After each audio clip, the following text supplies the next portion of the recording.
types of questions would involve converting a value. So I'd like to take a moment, and if you can pop questions into the chat, and I think Ben and Louise, you guys are looking at this for me on where people can actually post these questions online.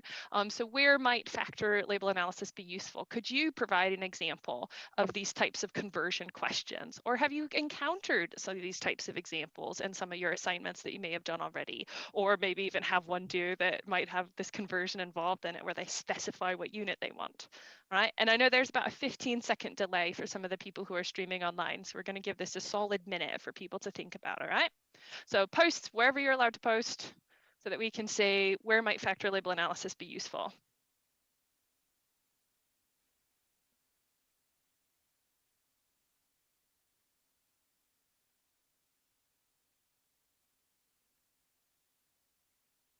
And Ben and Louise, does the webinar chat allow for the Zoom participants to participate? Yeah, they should be able to. Great. Yeah, they should be able to put into the YouTube. They're quite happy to put them in the chat there. That's how they're watching. And obviously, if they're on Zoom, we can keep an eye on the chat as well. So pop anything in, and we can pass it over to Wendy.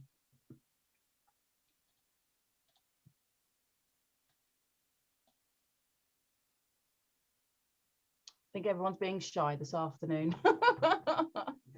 Oh, here we go. We've got some people raise their hands. Ooh. Loving this. Okay, we're going to we'll let Janet talk. Hi, Janet. What was your question?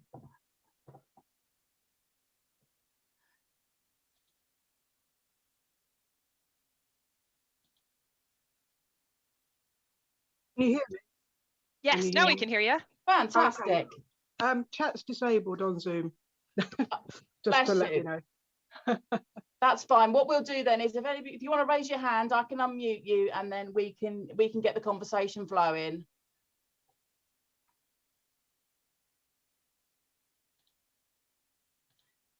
I was just going to add stones and kilograms and things like that.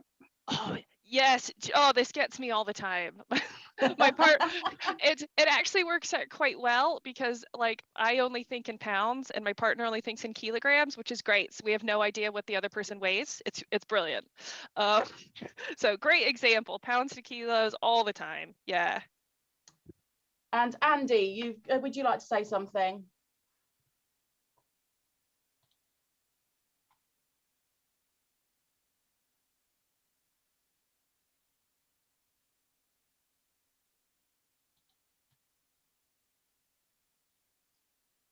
I was just going to say exactly the same thing. Stones and kilograms, and if it wasn't for the little button on the back of the scales, I'd be in terrible trouble. Right? Awesome. Yeah. Great examples. And I mean, yeah, I think what's really nice now is we have stuff like even Google will automatically translate stuff, or Scales will automatically translate. It's when you get into some of the more complex questions that you really start getting into trouble. But these are awesome examples, guys. And I'm sorry you couldn't chat. I know for me, when I'm in a chat, I much appreciate being able to type something and not have to like put my voice behind it as well. It can be a bit daunting. So, you know, kudos to you guys for getting involved. And even if you didn't get a chance to write something or to think about something or to share something, you know, you can still think about some of these examples we've got going forward, or maybe you even might start noticing them when they pop up in your assignments, your TMAs, or your exams, and you'll see this is the, ooh, lovely, the chat is working, this is great.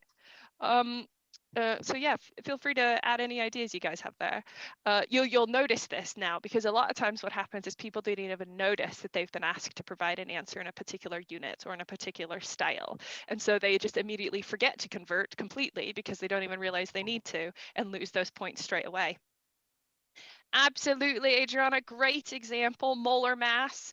This is, whenever I have students in lab, the first thing I ask them to do is calculate what they essentially need to do to make a buffer, right? Which involves molar mass. And inevitably, they get this wrong. And so it's sort of like the first thing I start teaching people when they come into intern with me. I don't care whether they're a PhD student or an intern or a high schooler.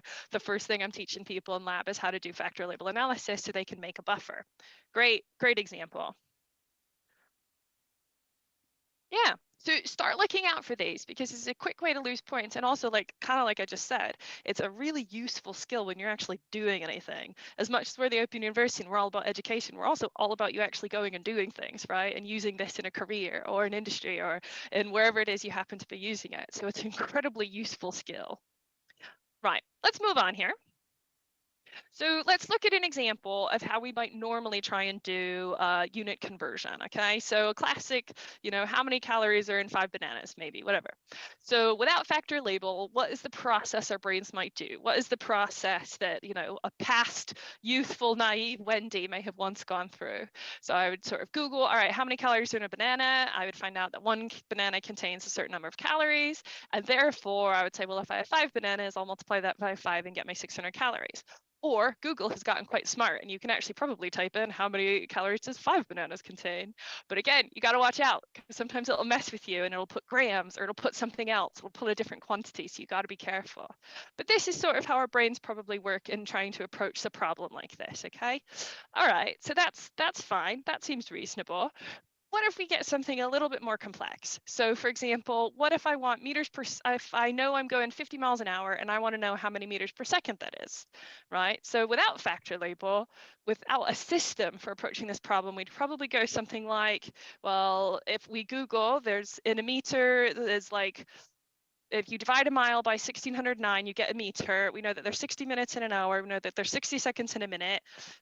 We know an hour is 60 minutes, and therefore if you multiply 60 seconds times 60 minutes, you get 360. We know that a meter, well, now you can switch it 1 over 1609, and then you divide by the 360 to get your 22.3 meters per second. So you can just about get there, right? But you're having to sort of put together different quantities in a potentially complex way. And maybe you didn't get there. Maybe, or so from my perspective, when I was literally putting together this slide and turning off my systematic approach to a problem head and just going for it, I actually multiplied when I should have divided and I got it wrong. And so when I went back and checked it when I did the rest of the presentation, I realized I screwed it up. So, but I mean, again, that's me. Maybe you're a genius and you can just solve this in your head, no problem. But for me, I would quite like a systematic approach. Also, 1 divided by 1609 is not like an easy value. It's not exactly 0.2 or whatever it is, which means you're rounding. Okay, which means if you're taking that value, which you rounded, and then you're dividing by 360, you're essentially getting another rounded value. So it's, again, not, or 1 divided by 360 is also a rounded value. So you're potentially building up rounding errors the more complex the question gets. And this is not the most complex a question could be. What if there were another like 5 steps of conversions? What's going to happen with your rounding? So this becomes a little bit more difficult to deal with. So wouldn't it be nice, if this is what you type in your calculator at the end in order to not, screw it up so that you're only running once, but wouldn't it be nice if there was a more systematic way of doing this? Wouldn't it be nice if you didn't have to sit at each second and think, am I multiplying? Am I dividing? What does this quantity mean? Does this make sense? Wouldn't it be nice if there was an easier way forward that just worked for everything? Right. And I know as well, there's a big emphasis, I think, in a lot of styles of education of memorizing how to convert. So you memorize that there's 60 minutes in an hour, and therefore you have to either multiply or divide. Like you're memorizing whether you're multiplying or dividing. But wouldn't it be nice if you didn't have to memorize that, if you just had your quantities and knew what to do? So this is what factor label analysis is. And it has a few other names. It can also be called dimensional analysis or unit factor method. The idea behind it, if you want to get sort of like real theoretical about it, is that you can always multiply a value by 1, and that doesn't change its value. All right, so that's fine. I've not said anything, earth-shattering there. 5 times 1 is still 5. Cool. Okay. Therefore, 5 bananas times 1 is still 5 bananas. That's fine. I think we're all cool with that. Okay. The other thing is anything divided by itself is 1. So this can be slightly important. So like 5 divided by itself, which is 5, equals 1. Okay, therefore a banana divided by a banana equals 1. All right, even if you want to ignore this slide, that's fine. But if you're feeling quite theoretical about why factor label analysis works, you can come back and look at this bit because this is the concepts behind it. But let's see what this actually looks like in practice. Okay, what do we want to do? What is going to be our system for solving the problems? So how many calories in 5 bananas? Let's go back to the easy example to see how we can do this systematically.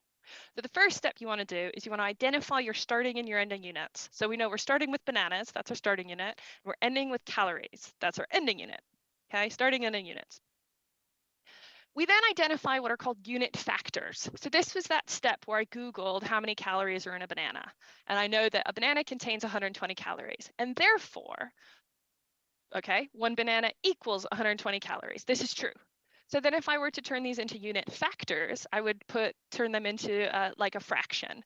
So I know that one banana divided by 120 calories equals 1, because we know that one banana equals 120 calories.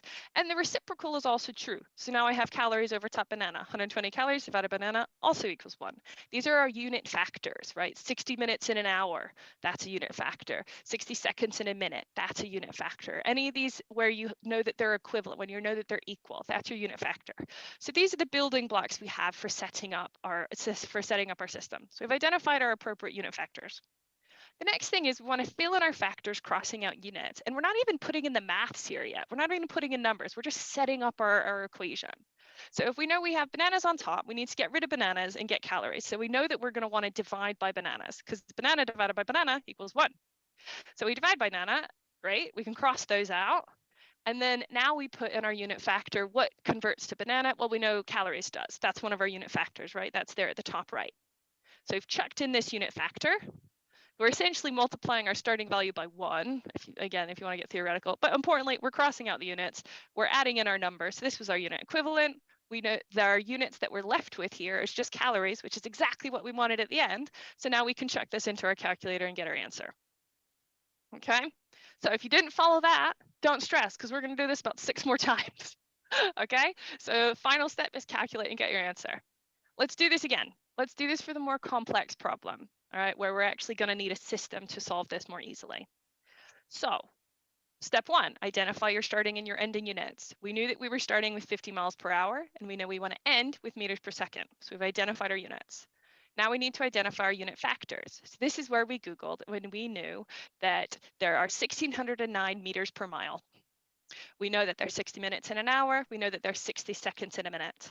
And I've not put every single unit factor over here at the top right, because remember, a unit factor, you can swap the top and bottom, no problem, right? 1 mile over 1,609 meters is the same as 1,609 meters over a mile. We can swap them, that's fine, as long as they're together in the fraction, okay?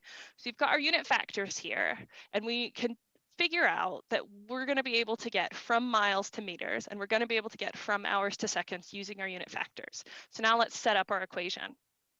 So let's start filling in our factors and crossing out our units. Okay, so if we start looking at hour, we know that if we have hour at the bottom, we need hour at the top so that we can cross it out. Yeah. And our unit factor that contained hour also contained our minutes. So now we're down to minutes. We're still not to seconds, so we're not done yet. So now we got to pick our unit factor that's going to cross out with our minutes. So if we have minutes on bottom, we need minutes on top so that our minutes will cancel out, and that leaves us with seconds. So seconds is what we wanted at the end. We're done there. Now we need to target our miles. So how do we convert our miles to meters? So now we use our miles to meters current unit factor. Miles is on top here, so we need to multiply with miles on the bottom. So here we've got our unit factor with miles on the bottom, which converts to meters. We can cross out our miles, and what that leaves us with is meters per second. Great. Check this into your calculator, and you're going to get the same answer. And the nice thing again is it forces you to calculate once rather than multiple times, which prevents rounding errors being carried over. So why do we use factor label analysis? Okay, so first is one of the most helpful things is to prevent rounding errors. So you're not typing in 6 different equations, you're typing in something once and then you get your answer and you're done. The other thing is it really enforces error proofing. At every step back here, I was crossing out my unit to make sure that I have done everything I needed to do. I was making sure if something was on top and bottom, those were the ones that crossed out, as opposed to having 2 on the top or 2 on the bottom.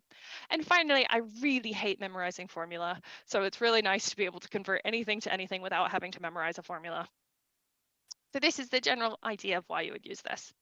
So let's look at this exact same example again, because I know it's a bit complex, and we're just going to do the exact same thing again, okay? Because I know that this is a little bit hard to get the hang of, but once you get the hang of it, it is absolutely magic, and we're going to sort of build those skills with you throughout this session. Okay, so if you've got a paper and pen, or if you don't, go get one. I'm going to wait a couple of seconds of just chatting because it's really nice to follow through to really get the hang of doing this yourself. So you're going to try and write along with me. And you don't need colors because, to be honest, the colors make it take 10 times as long. You'll see that where you've written miles on bottom and miles on top, you can cross them. You don't need the colors. Okay. So hopefully everyone has a piece of paper and a pen and can start drawing along with me. Let's do that exact same question again. Only a bit slower. So we're identifying our starting and our ending units. We were given 50 miles per hour. So that's where we're going to start.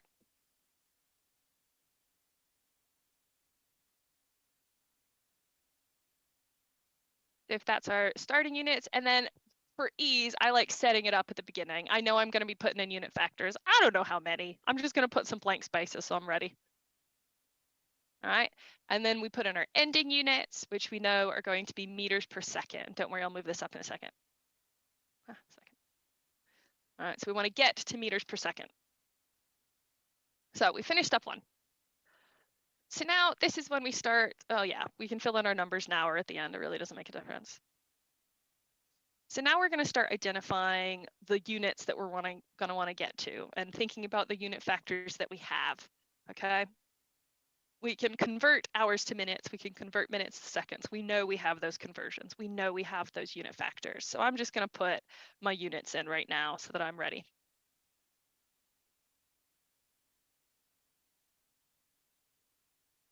All right, and I know again, I can convert from minutes to seconds.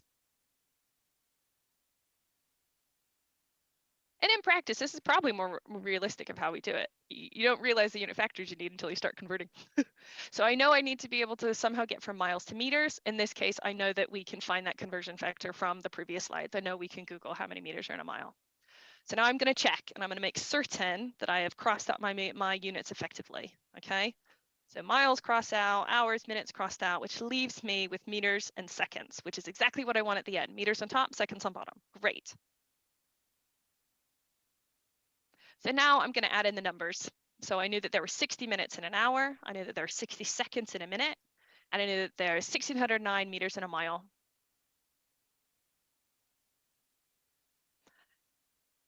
Type it through your calculator just as it is. And I'm putting this here to just because I'm not showing you me typing into the calculator. And this will give you your answer. What's also I really appreciate about this for the error checking is particularly if you say it out loud, right? If you're writing something down, like if you're writing something down and you say it out loud, there should be 60 minutes in an hour, right? If I accidentally went to go and put the 60 on top and I said it out loud, I'd say there's 60 hours in a minute. Wait, that can't be right. So it sometimes helps when you're starting this to say these unit conversions out loud so that you know that it makes sense. That's again your error checking. Cool. So let's move right along. Let's look at some other examples. Okay, so now let's do some other different types of conversions. So we want to know what the density of water is in pounds per liter. We're starting with the value that the density of water is 1 gram per cubic centimeter. So let's do this.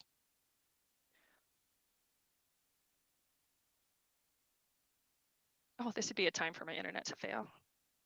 Come on.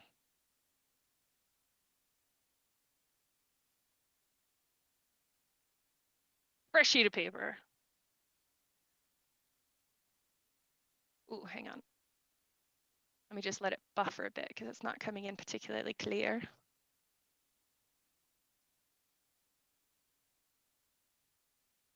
Oh my.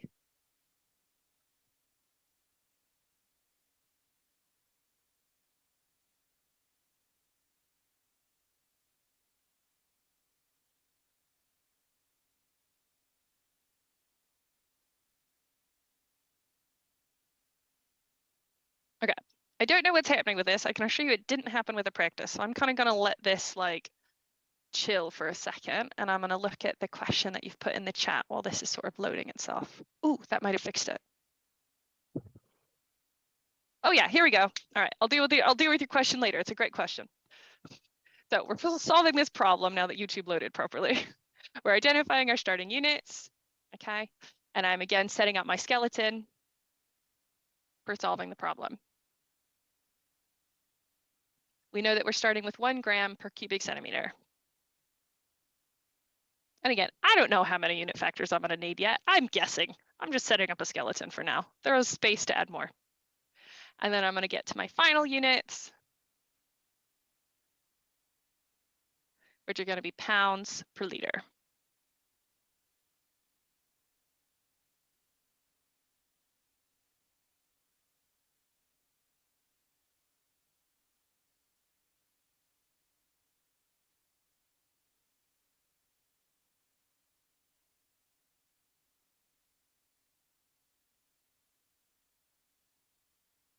So in terms of finding some unit factors, this is where our good buddy Google will help. This is the exact thing that haunts me in my life, converting grams. So Google will give you the ability to convert grams to pounds. So this is your unit factor that you need to start with.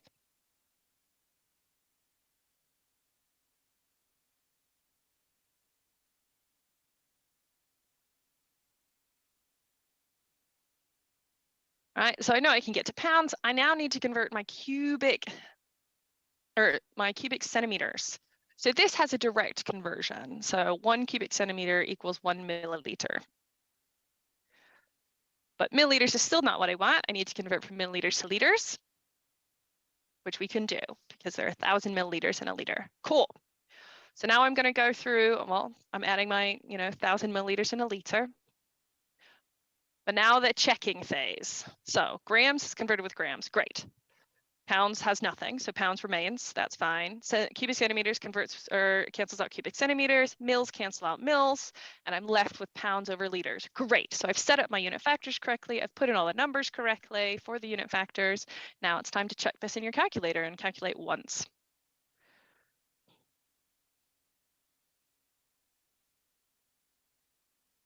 Cool. So that's the density of water in pounds per liter. Awesome. Let's do another one. So this is fuel efficiency in the imaginary car that I do not have. Let's pretend that it has 60 miles per gallon. So I'm going to set up my system again.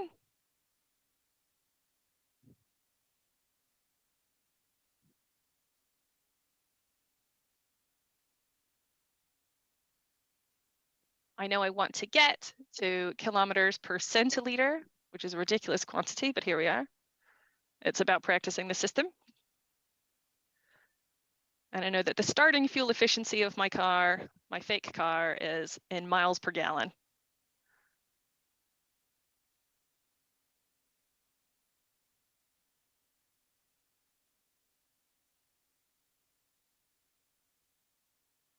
This is 60 miles per gallon is your starting numbers. So let's see where that takes us. Or maybe you're ahead of me and you can already see where this is taking you. Give it a go. So in terms of converting, I'm going to go back to our old buddy Google to get me some conversion factors. So, and I should have remembered this actually from the last 3 questions. You can totally convert miles to meters.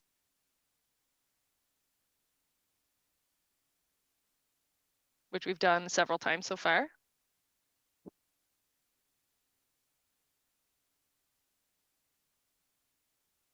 So miles cancels out. I can convert meters to kilometers. That's fine. We know that there are 1,000 meters in a kilometer. And if you're wondering where I'm getting those values from, like you have 2 options. That's probably a separate skill of like how kilometer goes to meter goes to whatever as a concept. Or again, this is something you can Google. All right, and then we have this. Yeah, this is the one where I really needed to Google to try and convert gallons to the metric system. So gallons to liter is the common unit factor.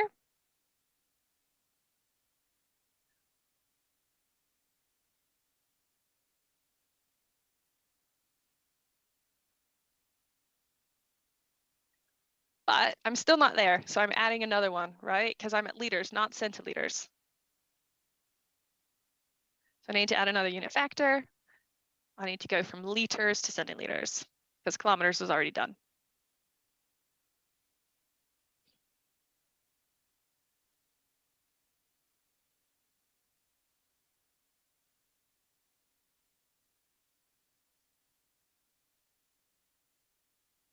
So we know that there's 100 centiliters in a liter, 1,000 milliliters in a liter, and that gives us our final unit factor that we need. And now I can type it in. And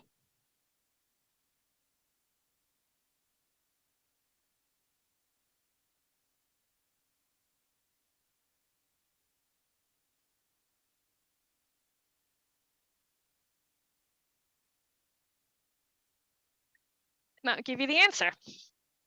Yeah.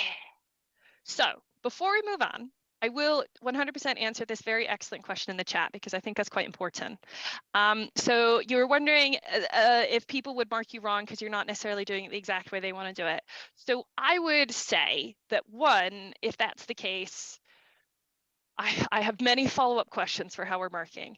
I doubt it because what's awesome about this is it shows your work. Because a lot of times what people will get nailed for is if you do something that seems like you've pulled it out of your head and chucked a number on a piece of paper, if they can't follow your logic, then you're not going to get the credit for it. What's brilliant about this is you show every single step systematically of exactly what you're going to do in one simple equation, and then you give them their answer. So you have been very clear about your working. So if I was marking this, I would be grateful that I actually understood what the student had done. I would say we'd probably, so I would be absolutely shocked if this was a problem. If I would be absolutely gobsmacked if this was a problem. I think far more likely is your tutor's going to go, yes, they finally did the unit conversion and gave me the right answer. All right. But feel free, if you're concerned, I think it is your tutor who tends to do most of the marking, just ask them. But give them this example. Say, yo, in a question that's asking me to convert, this is how I would like to show my work. Is that cool with you? That's your safest bet.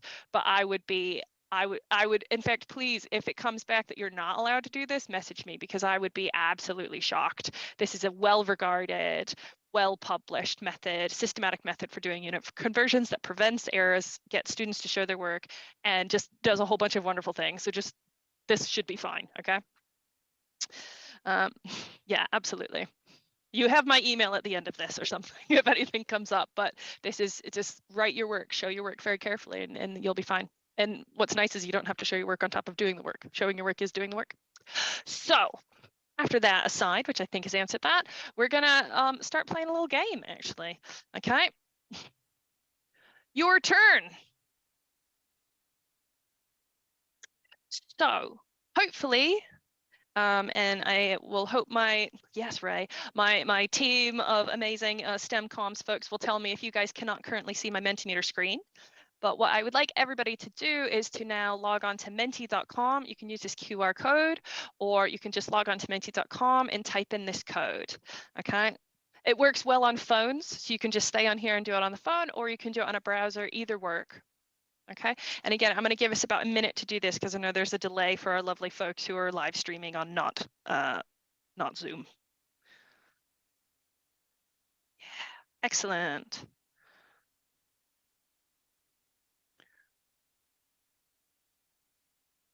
Oh yeah, we've got 6 people in already. Awesome.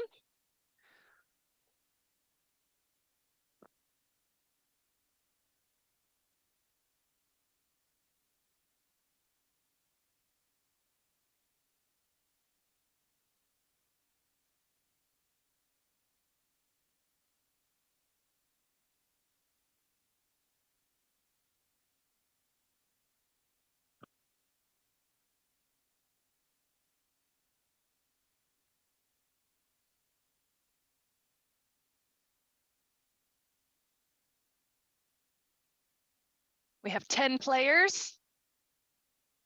And even once we kick on, you can still jump in if you've not already. Right, so we're going to do a little activity, and I'd also like to assure you, in no way is Menti.com or Mentimeter connected to any of the OU processes. This is not going on to your student site. This was not going to be trackable to you. I think you type your own name in when you join, okay? So in no way is this connected to your actual courses, okay? This is just a game between you and me, and no one has to know, all right? But we are going to play a little game. It is going to give you, speed will help to try and get you the most points in this game that doesn't matter. All right. So what's going to happen is I'm going to give you a question, and you're going to have to essentially select the best factor, the unit factor that needs to go in the blank, essentially. Okay. So, and I know that there's a bonus for the people who are on Zoom because you'll see it faster. You get a 15-second head start compared to our online folks. All right, but it is going to be open for a good minute, so you can try and get the answers in. Okay. And then we'll see the answer after each one, okay? So get ready, because you're going to want to be quick off the draw here. So factor label, you're going to get a question, pick the unit factor that's going to fit best. Here we go.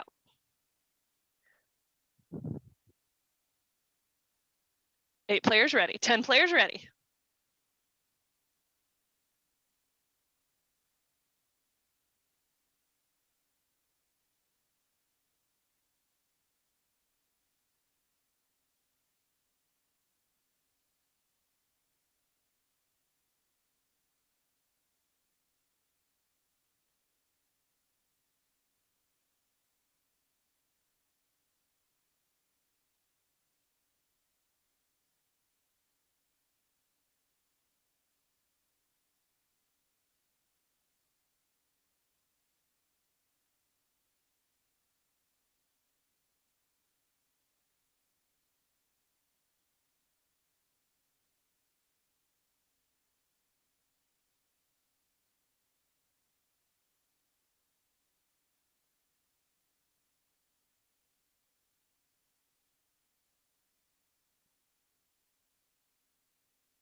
Nine answers submitted, 20 seconds to go.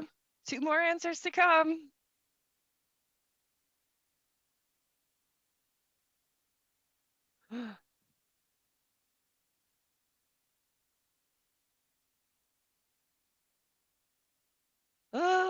Get an answer in. 3, 2, 1. Ah! Oh, yeah. Here we go, guys. Nice. So 5 of you nailed this. So it is in fact 240 grams per cup. So let's look at why that's the case. Nice. Okay, so this would be your total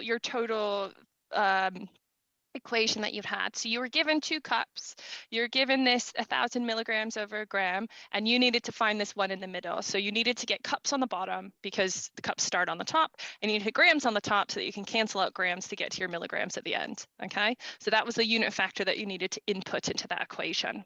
Okay, all right. Ooh, oh, I didn't know it did this. This is even better. Okay. All right, guys. I appreciate whoever put in Dr. Centipede. I appreciate it. Okay. Ooh, and Ashley, quick off the draw there. Well done. Followed closely by Secure. Oh, this is very exciting. Okay. I love the names you guys have chosen, or if it gave you automatic names. I don't know. Let's move on. Great job. Let's get some more points. Question 2. 12 players at the ready. Here we go.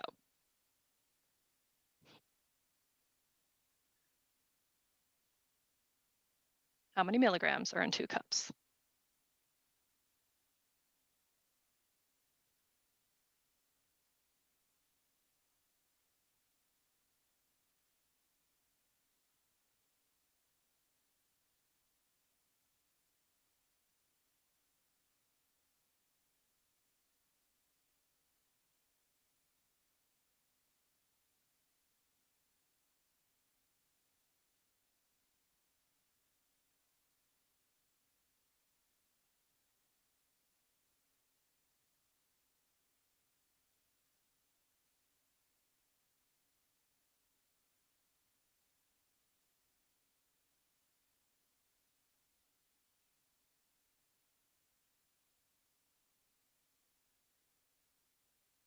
Ten seconds.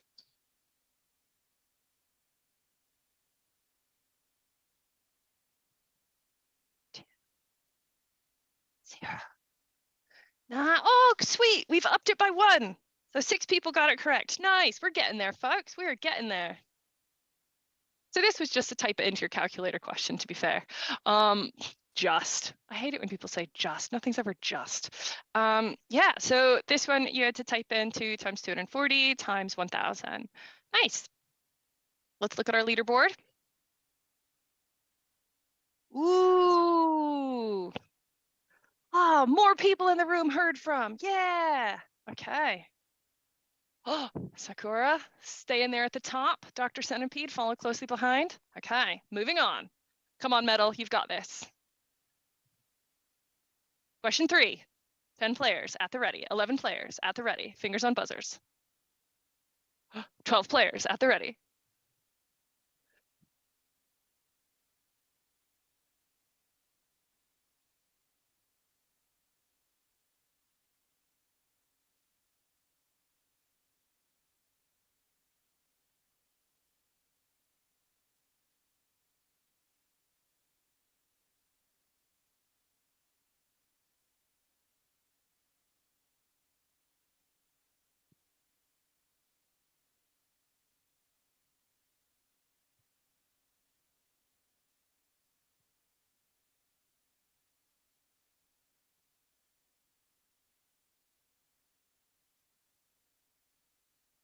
Ten seconds.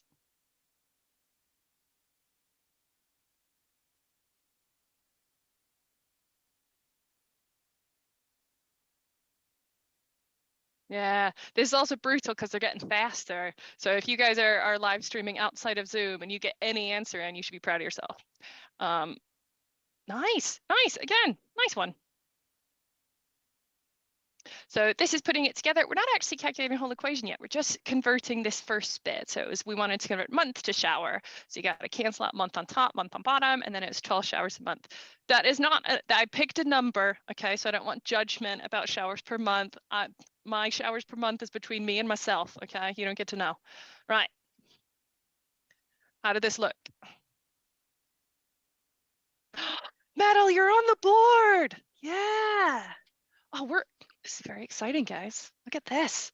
Oh, things are changing. Oh my gosh. All right. I want to do this in life now. Just Mentimeter, my work job. Okay. 11 players at the ready. Question 4. Here we go.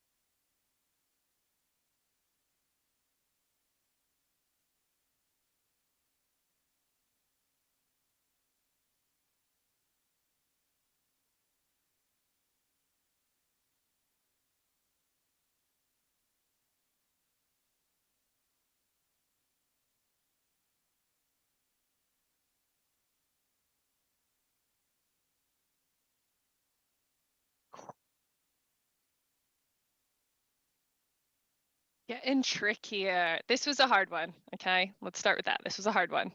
Okay, but it's because I wanted you to see the things to look out for when you're using this. Okay, there's rationale behind it. Okay, all right. So usually our unit factors are per 1, right? There's, 1,000 milliliters per liter, or 1 liter per 1,000 milliliters. Usually it's per 1, but occasionally you do get things where it's not per 1. And this is one of those cases. So kilowatt hours, in this case, it's actually a very weird bit of electric maths, but in this case, it was actually per 6 minutes. And that, it's really annoying when that happens. So do look out for it when your unit factor is not necessarily per one thing or one thing per. That's not necessarily always true, right? And especially if people are like, oh, it's 3 quid for 2 bananas. Well, then when you're converting, you have to remember it's 3/2 or 2/3, right? Because it's not always 1. So yes, that was what we were missing so that we could cancel out our minutes and then get our kilowatt hours. Okay.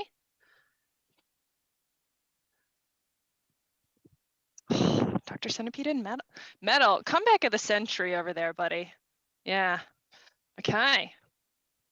Oh, Dr. Centipede killing it over there. Okay. Last question, folks. Last time. Fingers on buzzers.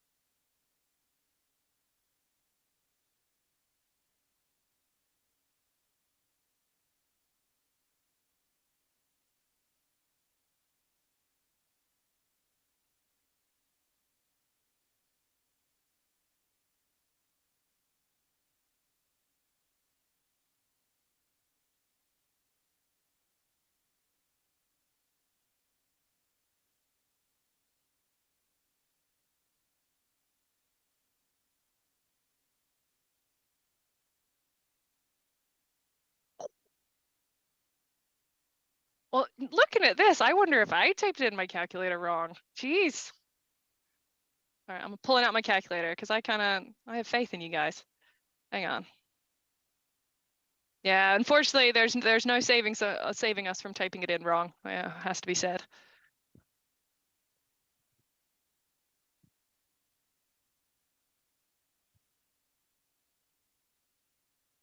Whoops. Not even typing in calculator. I'm typing my smartphone calculator.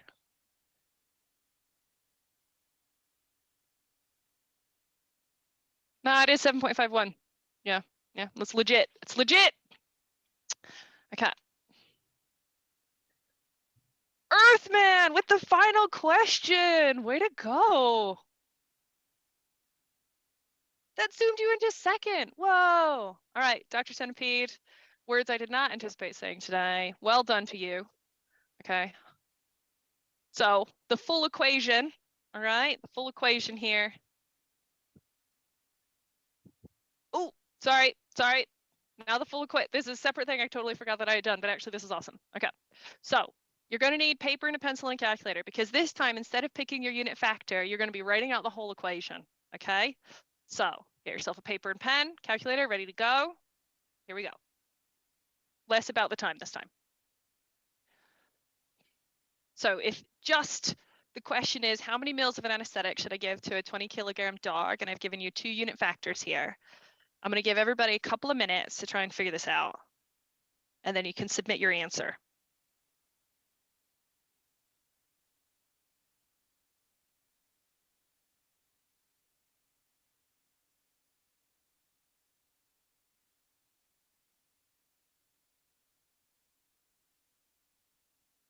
No, undo.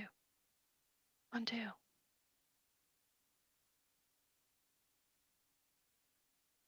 There we go.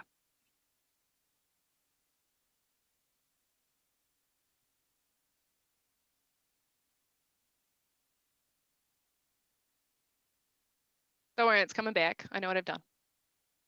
There we go.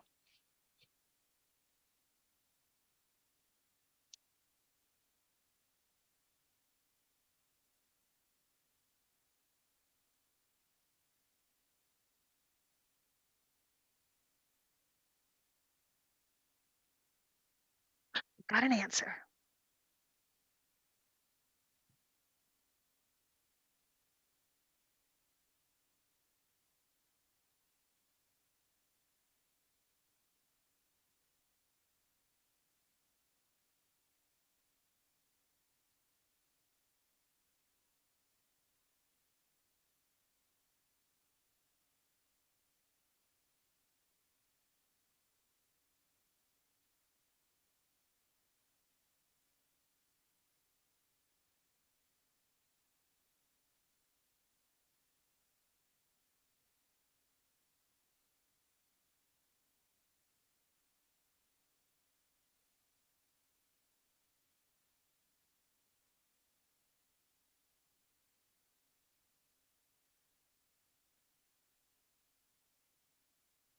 Two answers submitted. This is one where you just type it in rather than select it. Good stuff.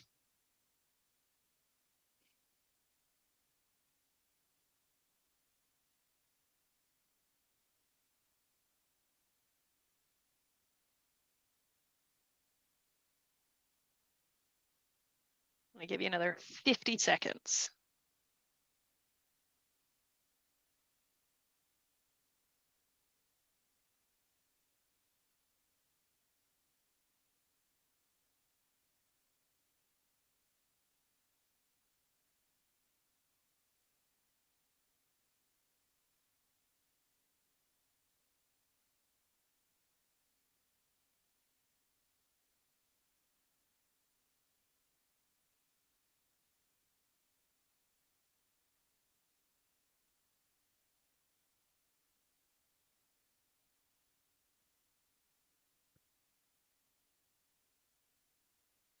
Four answers, last 5 seconds, get your answers in.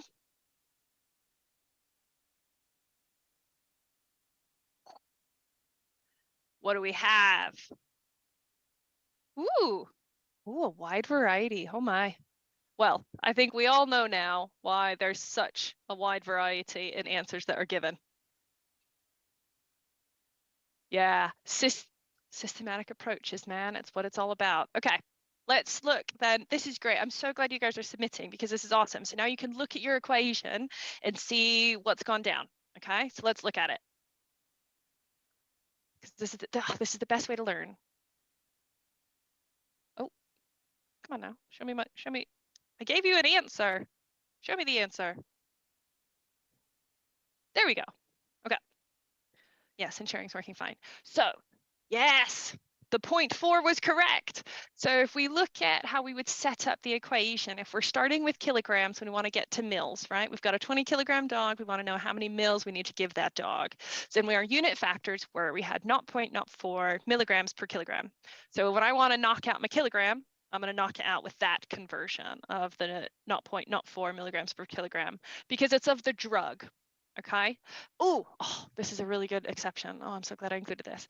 If we were just converting generally milligrams to kilogram, that would be a different thing. But in this case, we're looking at a drug, and the drug says we need to use this many milligrams of the drug per kilogram of the dog. Okay. And this is sometimes where when we start writing these, we might specify that. And particularly when you're first starting or using this, specify it. Because if you're usually we'll be converting like milligrams of substance to kilograms of the same substance. In this case, we're not. We're looking at the treatment plan, which is milligrams of the drug per kilogram of the dog, right? And this is which is what you would do with any type of these drug or medicine ones. Cool.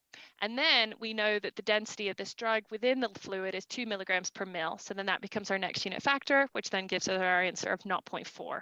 Okay. So if you got that right, nice. If you didn't get that right, you've tried, you've experienced it, and hopefully you can look back and see where it might have gone wrong. Okay. And a real common one is this not distinguishing between when you're converting something to itself, right? Like milligrams of drug to kilograms of drug, but instead milligrams of drug to kilograms of dog. Cool. Okay. Next one. And this is a shout out to the chemists of the room. Okay, so this is a classic. How many grams of salt do I need to add to 100 mils of water to make a 2 molar solution? And I've given you some important information. So unit factors, molar, which is what we'd commonly use, it just means 1 mil per liter. So you can give your answers in moles per liter. Okay, what's a mole? Who cares? You can use it as unit factor today. You don't need to know. All right, your other unit factors, you've got 1,000 mils per liter and you've got 58.44 grams of NaCl per mole. All right, so take your pen and pencil. We have the last 3 minutes. So I'm going to give you 2 minutes. Give it your best go.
Got an answer. 20 seconds to go.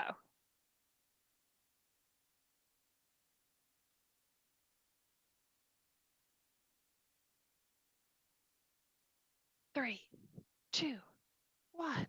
Go, Mom. All right. 2 answers. Well done. So this is by far the hardest of all of them. And it's because I wanted to kind of show you all of the different types of exceptions you'd get to the general rules. They're not even exceptions. They're really just stuff to be careful of, rather. The system works because the system works. Let's look at some of our answers. Ooh, so we have 5.84 competing with 0.29. Also, you know what? Props to the 5.84 person because you put your unit. That'll lose you points every time if you just put the number, not the number in the unit, just so you know. But I also recognize this is an online form, and usually if you put a unit in an online form, it dies. So you know what? I give props to both of you. Let's see who's right. So there's a few ways you could set up this equation, but the difficulty was that it actually gave you 2 pieces of information. Okay, it gave you both the fact that it needed 2 molar, and it gave you your 100 mils. Okay, so you had 2 bits of information, which is really annoying because you actually don't have to use both of them. Okay, so you could start with your 2 moles per liter, or you could start with your 100 mils. Either way, right? We're canceling out our mils. Okay, our moles. I put it in here as mole, but you could totally put it in there as moles per liter, and then that would make more sense rather than having this M times L jazz going on, okay? Which is what I did. That was just unnecessarily complex, and I now regret it. But let's imagine that that's 2 moles per liter. Okay, so now your liters cancels out, and you're left with your 2 moles. Okay, and then now you need to go for your moles to grams, and then you have the 58.44. So this then would be the answer that you would get. Cool. So this was the hardest one. So if you didn't get this one, you don't need to feel too bad about it because this was a mean one. But it's pretty much as complex as this type of question will get. Okay, it's when you have sort of a couple pieces of information rather than just the one. Right. That brings me to the end. Okay, so just for your knowledge, today we've actually gone through each and every one of these examples that we started the whole talk with on different things that you would get for factor label analysis and different types of questions you might use it for. And you've actually calculated each and every one of them or been a part of the calculation or seen the calculation. So that brings me to the end. A massive thank you for your time. I know this got real tricky, particularly at the end. So kudos to you for giving it a go. Kudos to you for everything you've written down or tried at and the amazing work you did on the Mentimeter quiz. Dr. Centipede will live forever. And then, yeah, if you've got any questions, you're welcome to post them or ask me now. Other than that, feel free to enjoy your life. You can, if you want to keep doing questions like these, there's loads of worksheets for factor label or dimensional analysis online, left, right, and center. So you can just go and find any of those and have a go at it.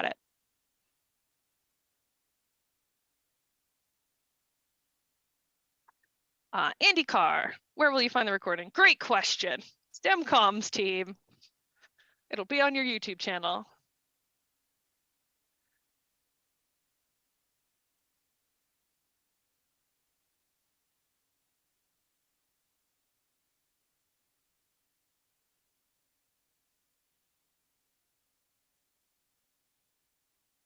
Thank you so much for your participation.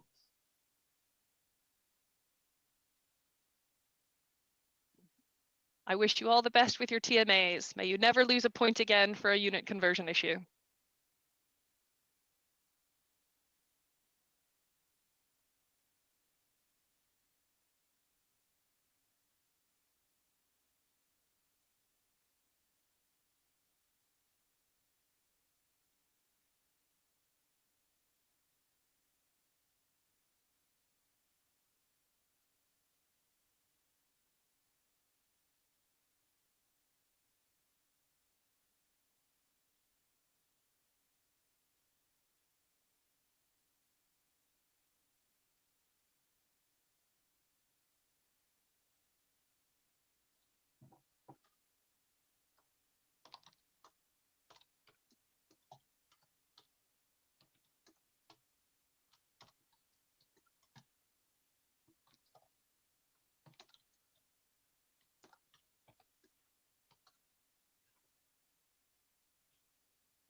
And we are out. Do you want to stop the live stream?